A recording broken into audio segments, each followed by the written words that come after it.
আজকে তোমাদের দশম শ্রেণীর যে অংশ আমাদের পাঠ্য অর্থাৎ আমরা একসঙ্গে পড়ব সেটা হলো আয় আরো বেঁধে বেঁধে থাকি। কবি শঙ্খ ঘোষের অতি বিখ্যাত একটি কবিতা আয় আরো বেঁধে বেঁধে থাকি। এই যে সময়ের মধ্যে দিয়ে আমরা যাচ্ছি, এই বর্তমান সময়ে আমাদের খুবই বেঁধে বেঁধে থাকবার সময় ঘনীভূত হয়েছে। আমাদের এছাড়া আর কোনো পথ নেই, আমাদের একসঙ্গে থাকতেই হবে। আমাদের পরিবারের সঙ্গে, আমাদের পরিজনের সঙ্গে, আমাদের বন্ধুদের সঙ্গে, সবাইকে আমাদের কিন্তু একসঙ্গে থাকতেই হবে। যে কথা বলবার তোমাদের প্রথমে, ক্লাস শুরুর আগে তোমাদের জীবনের অত্যন্ত গুরুত্বপূর্ণ পরীক্ষা হলো মাধ্যমিক পরীক্ষা। সেই মাধ্যমিক পরীক্ষার পাঠ্য যে কবিতা আয় আরো বেঁধে বেঁধে থাকি, সেই তোমাদের আগাম যুদ্ধের প্রস্তুতি তোমরা তো নিতে শুরু করেছো। সেই চূড়ান্ত মুহূর্তের প্রস্তুতির জন্য এসওই বাংলা তোমাদের সঙ্গে সবসময় আন্তরিক বন্ধুর মতো করে ছিল, বর্তমানে আছে এবং থাকবে।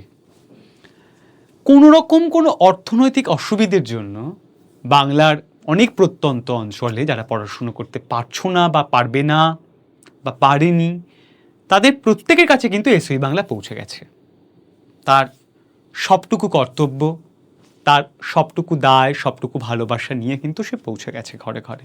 এবার তোমরা দেখেছো তোমাদের আমিনুস স্যার সহ অন্যান্য মাস্টারমশাই সকলেই এবং স্যার নিজে যেটা করেছেন, প্রত্যেকটা জায়গায় এক শরৎকালে সাইকেল নিয়ে পশ্চিমবঙ্গের বিভিন্ন জেলা ঘুরে ঘুরে তোমাদের অবস্থা দেখেছেন। এসওই বাংলার বর্তমানের মাস্টারমশাইতে তোমরা দেখবে যে কী নিষ্ঠা, কী যত্ন, কী ভালোবাসা দিয়ে একটি টেক্সটকে তারা পড়ায়, প্রশ্নের সমাধান করে দেয়, তোমাদের সঙ্গে থাকে এবং থাকবেও। সেটা ম্যারাথন ক্লাস হোক, সেটা লাইভ ক্লাস হোক, সেটা প্রশ্নের সমাধান হোক, টেক্সট পড়ানো হোক, খুঁটিয়ে হোক, সবাই আপ্রাণ চেষ্টা করে তোমাদের সঙ্গে থাকবার। এবার এর ফলে তোমাদের একটা পবিত্র কর্তব্য থাকে। কর্তব্যটা কি? লাইক করা, শেয়ার করা, কমেন্ট করা, সাবস্ক্রাইব করা এবং ছড়িয়ে দেয়া। এটুকুই, এর বেশি কিছু নয়। এবং জানানো তোমরা ক্লাস থেকে কেমনভাবে উপকৃত হচ্ছ। এগুলো তোমাদের প্রাথমিক কিছু বলার কথা। এবার আমরা সরাসরি চলে যাব কবিতার মধ্যে। কবিতার মধ্যে চলে যাওয়ার আগে তোমরা জেনে গেছো এতদিনে আমার ক্লাস করতে করতে যে আমার একটা চিরাচরিত প্রথা আছে, নিজের একটা আন্তরিক নিয়ম আছে। সেটা হলো সেই লেখক সম্পর্কে, সেই কবি সম্পর্কে, সেই নাটককার সম্পর্কে আমাদের প্রাথমিক কিছু তথ্য জেনে নেওয়ার প্রয়োজন হয়ে থাকে। সেটা আমরা একটুখানি প্রথমে করে নেব।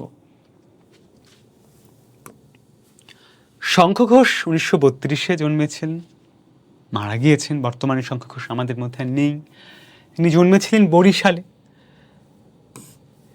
তিনি আধুনিক বাংলা সাহিত্যের প্রধান কবি, প্রাবন্ধিক এবং অধ্যাপক। যাদবপুরে তিনি পড়াতেন। প্রেসিডেন্সি কলেজে ও কলকাতা বিশ্ববিদ্যালয়ে পড়াশুনো করেছেন। প্রথম যে বই, সেই বইয়ের নাম দিনগুলি রাতগুলি।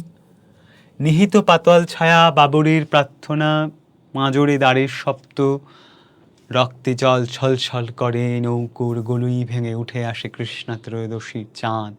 সব কবিতার লাইন। আমার দুঃখের দিন তথাগত, আমার সুখের দিন ভাসমান, আমার দুঃখের মাঠ জল ভরা। এভাবে কবিতা এগোয়। আবার দুঃখের থানে ভরে যায়, এমন বৃষ্টির দিন মনে পড়ে, আমার জন্মের কোনো শেষ নেই। মুখ ঢেকে যায় বিজ্ঞাপনে। আমি হয়তো কবিতার লাইন শব্দ দু একটা এদিক ওদিক হয়ে গেল, কিন্তু বৃষ্টি কবিতাটা এইরকমই খানিক। হাসি খুশি মুখে সর্বনাশ। আর তোমার ছোটদের জন্য অবশ্যই পড়বে। ছোট্ট একটা স্কুল, অল্প বয়স, সকালবেলার আলো, সুপুরিবনের শাড়ি এবং শহর পথের ধুলো। অপূর্ব বই, অবশ্যই পড়বে। ছন্দ নিয়ে তার লেখা কিছু বই আছে, প্রবন্ধের বই আছে। এ আমির আবরণ, ছন্দের বারান্দা। তিনি যত বিশিষ্ট এবং সম্মানীয় যে সমস্ত পুরস্কার হতে পারে সব তিনি পেয়েছেন। এবং তিনি একজন, কি বলবো, সত্যবদ্ধ একজন সত্যিকারের কবি। মানে যুগের পরে যুগ, দিনের পরে দিন, সময়ের পর সময় ফুরিয়ে গেলেও শঙ্খ ঘোষের যে প্রাসঙ্গিকতা, যে প্রয়োজন, তা কখনোই ফুরোবে না, ফুরোনোর নয়। আমার ব্যক্তিগত জীবনে খুব সৌভাগ্য হয়েছিল ওর সঙ্গে একবার, শঙ্খ ঘোষের সঙ্গে একবার সাক্ষাতের। আমার খুব স্নেহ করতেন, এটা আমার জীবনে আশীর্বাদ। যাই হোক, শুরু করি কবিতাটা পড়া। আমাদের ডান পাশে ধস। ধস তোমরা বোঝো, খুব একটা ভালো জিনিস নয়, যারা পাহাড়ে যাও জানো ধসের কথা। আমাদের ডান পাশে ধস। বোর্ডের ডান দিক কোনটা? এইটা, তাই তো? তাহলে এই পাশে ধস।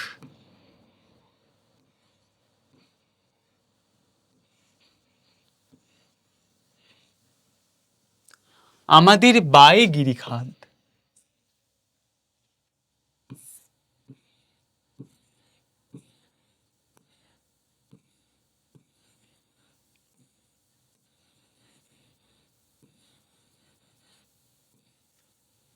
আমাদের মাথায় বোমারু।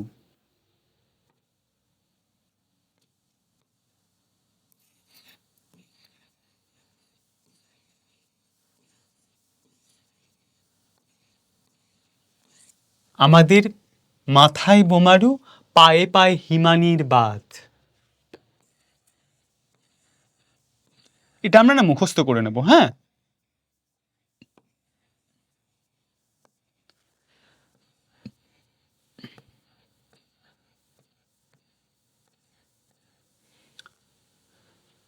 আমাদের ডান পাশে ধস। আমাদের ডান পাশে ধস। ডান পাশে কি থাকছে? ধস। বায়ে কি? গিরিখাত। গিরিখাত জানো, পাহাড়ের যে বড় যে গভীর যে গর্ত, যে গিরিখাত তোমরা জানো সেটা।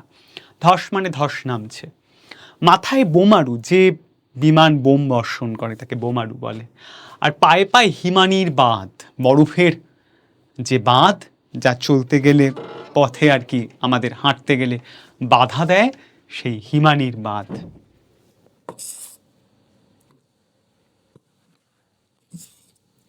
আমাদের পথ নেই কোনো, আমরা যে এগোবো সামনের দিকে সেই পথ আমাদের নষ্ট হয়ে গেছে।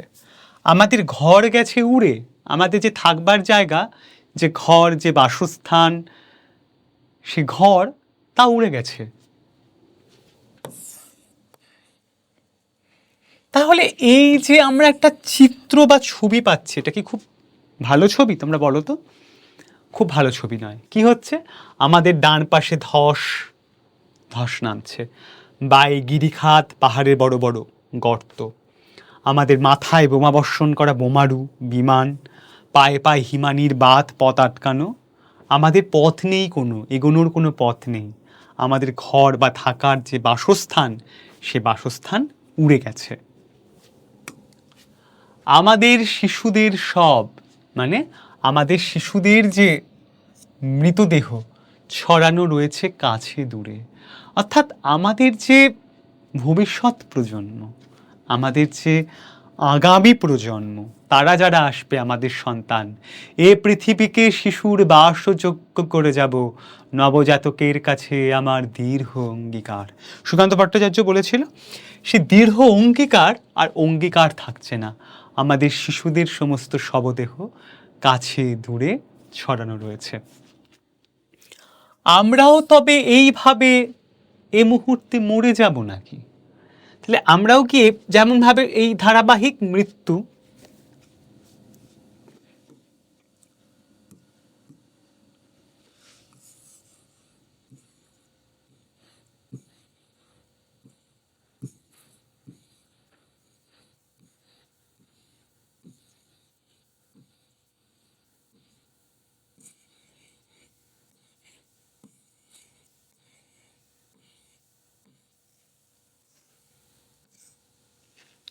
আমরাও কি ধারাবাহিক মৃত্যুর মতো পরপর পরপর যেভাবে মৃত্যু ঘটছে সেরকম করে কি মরে যাব নাকি?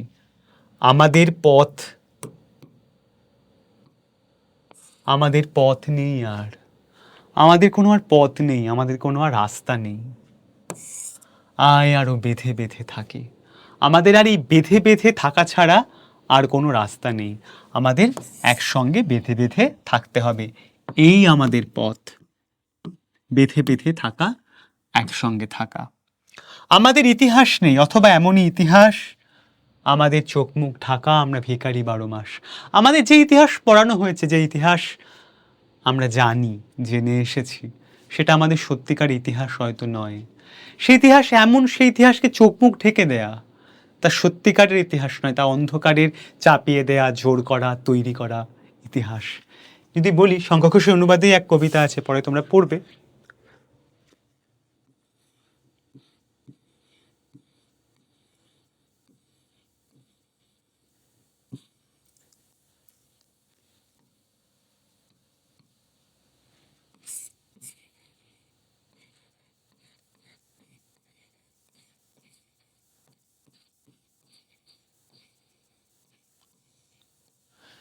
এই প্রশ্ন যদি তোমাদের করি, তোমরা সবাই উত্তর দেবে শাহজাহান, তাই তো?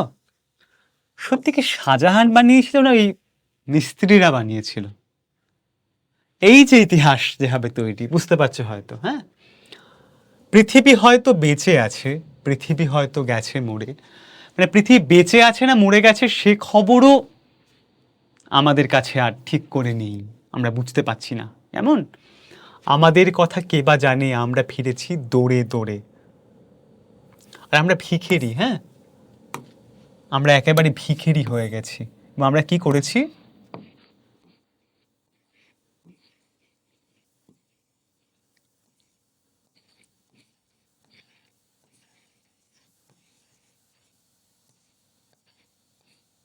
দুয়ারে দুয়ারে ঘুরে বেরিয়েছি।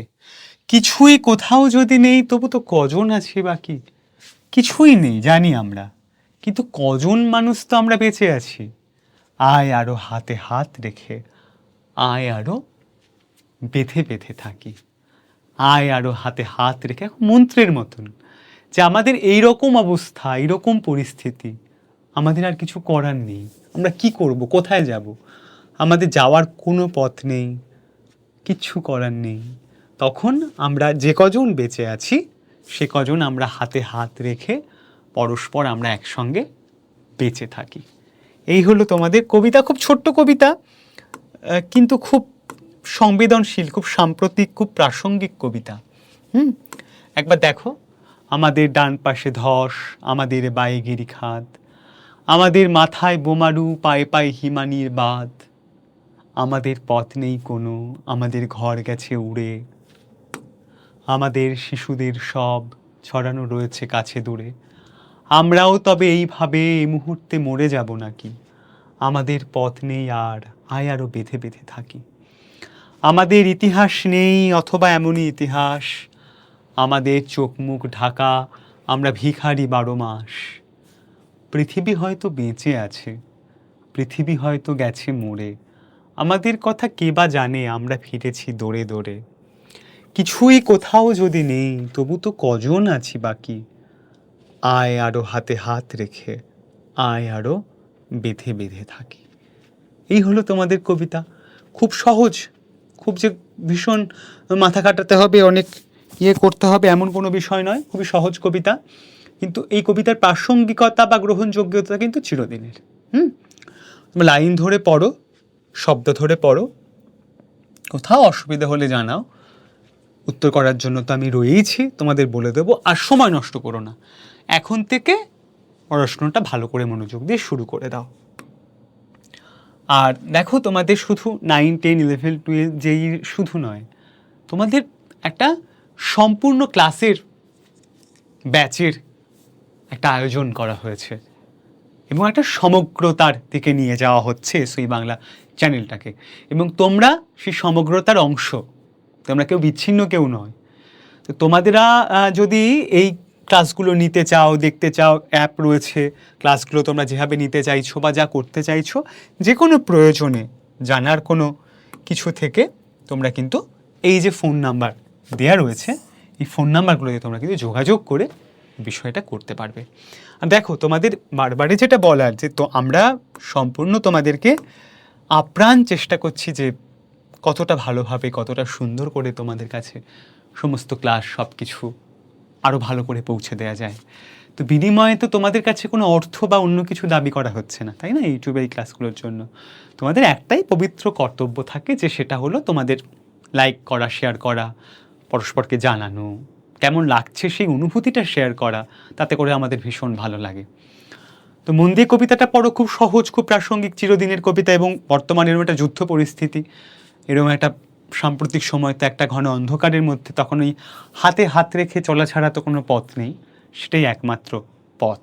তোমরা খুব ভালো করে এগিয়ে যাও, আরও সুন্দরের দিকে, আরও ভালো ভবিষ্যতের দিকে, এটাই আমাদের চাওয়া। জানিও কোনো সমস্যা হলে কমেন্টে, তখন তোমাদের জানাচ্ছি। আর ব্যাচগুলো দেখবে, প্রয়োজনে যোগাযোগ করবে, আর সবাই খুব ভালো থাকবে। নেক্সট ক্লাসে, পরবর্তী ক্লাসে তোমাদের সঙ্গে আবার আমার দেখা হচ্ছে। নিয়মিত তোমরা ক্লাস পাবে।